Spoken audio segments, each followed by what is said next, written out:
विशेषण के चार भेद होते हैं। पहला गुणवाचक विशेषण, दूसरा संख्यावाचक विशेषण, तीसरा परिमाणवाचक विशेषण और चौथा सार्वनामिक विशेषण। तो नंबर 1 है गुणवाचक विशेषण।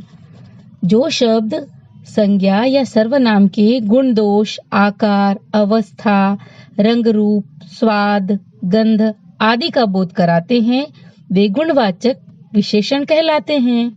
नंबर 2 संख्यावाचक विशेषण। जो शब्द संज्ञा या सर्वनाम की संख्या यानी गिनती, संख्या या क्रम बताते हैं वे संख्यावाचक विशेषण कहलाते हैं। उदाहरण के लिए बच्चों, 4 केले, 2 कमीजे, दूसरा घर, 4 बालक आदि। इसके भी 2 भेद होते हैं। वो कैसे?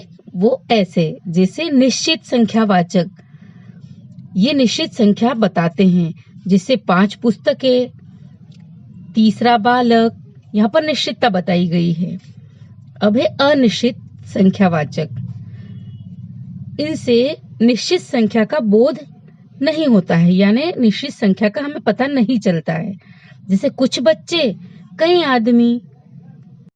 तीसरा परिमाणवाचक विशेषण। जो शब्द संज्ञा या सर्वनाम शब्दों का मापतोल बताते हैं वे परिमाणवाचक विशेषण कहलाते हैं। माप तोल है ना, जैसे 4 किलो, 2 लीटर, ये मापतोल हुआ, ये बता रहे हैं, इसे हम परिमाणवाचक विशेषण कहते हैं। इसके भी 2 भेद हैं। पहला निश्चित परिमाणवाचक, जिसमें निश्चित होता है, जैसे कैसे 2 किलो बर्फी, ये निश्चित है। 3 किलो तेल, यहाँ पर निश्चितता बताई गई है।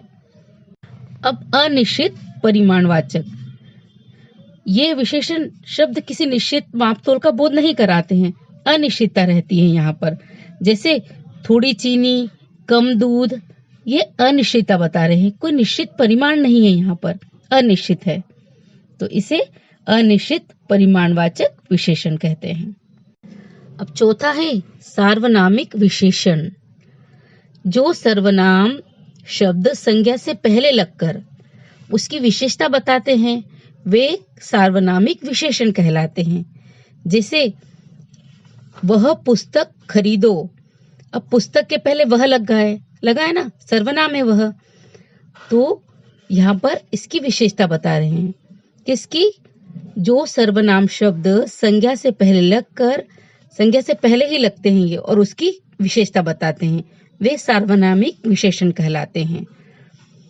थैले में कुछ लड्डू है, कोई बालक रो रहा है। सर्वनाम और सार्वनामिक विशेषण में अंतर समझो। कैसे? देखिए, थैले में कुछ है, ये सर्वनाम है। थैले में कुछ फल है, ये सार्वनामिक विशेषण है। कोई रो रहा है, ये सर्वनाम है।